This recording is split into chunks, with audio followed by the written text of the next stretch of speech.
നമ്മുടെ നാട്ടിലെ വീടുകളിൽ ഒറ്റയ്ക്ക് താമസിക്കുന്ന വയോധികരുടെ ശ്രദ്ധയ്ക്ക് രാത്രിയും പകലും വീട്ടിലാണേലും അതീവ ജാഗ്രത വേണം കേട്ടോ. കാരണം കവർച്ചാ സംഘങ്ങൾ പുറത്ത് പതിയിരിക്കുന്നുണ്ടാകും. തക്കം കിട്ടിയാൽ അവർ ആക്രമിക്കാനും കൊള്ളയടിക്കാനും കൊലപ്പെടുത്താനും മടിക്കില്ല.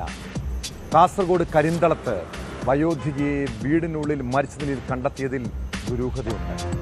കരിന്തളം ഗവൺമെൻറ് കോളേജിന് സമീപം താമസിക്കുന്ന ലക്ഷ്മിക്കുട്ടിയെ കൊലപ്പെടുത്തിയെന്നാണ് സംശയം.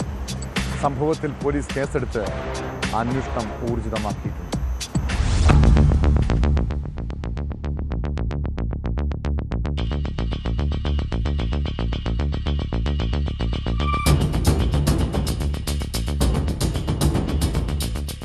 കരിന്തളം ഗവൺമെന്റ് കോളേജിന് സമീപമുള്ള വീട്ടിൽ ഒറ്റയ്ക്ക് താമസിക്കുന്ന ലക്ഷ്മിക്കുട്ടിയമ്മയെയാണ് കഴിഞ്ഞ ദിവസം രാത്രി മരിച്ച നിലയിൽ കണ്ടെത്തിയത്.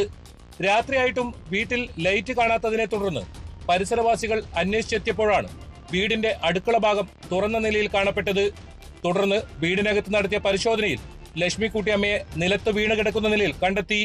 വീടിന്റെ മെയിൻ സ്വിച്ച് ഓഫ് ചെയ്ത നിലയിലായിരുന്നു, ഗേറ്റ് പൂട്ടിയ നിലയിലും. വിവരമറിയിച്ചതിന്റെ അടിസ്ഥാനത്തിൽ നീലേശ്വരം പോലീസ് സ്ഥലത്തെത്തി പരിശോധന നടത്തിയാണ് മരണം സ്ഥിരീകരിച്ചത്.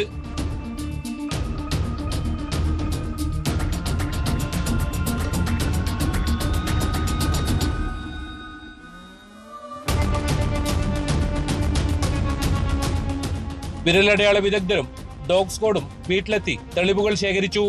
കഴിഞ്ഞ വർഷം ഇതേ വീട്ടിൽ നിന്നും സ്വർണം കവർച്ച നടന്നിരുന്നു. ഈ കേസിൽ പ്രതികളെ കണ്ടെത്താനായിരുന്നില്ല. തൊഴിലുറപ്പ് തൊഴിലാളിയായ Lakshmikuttiyamma CPIM Karinthalam west branch അംഗമാണ്.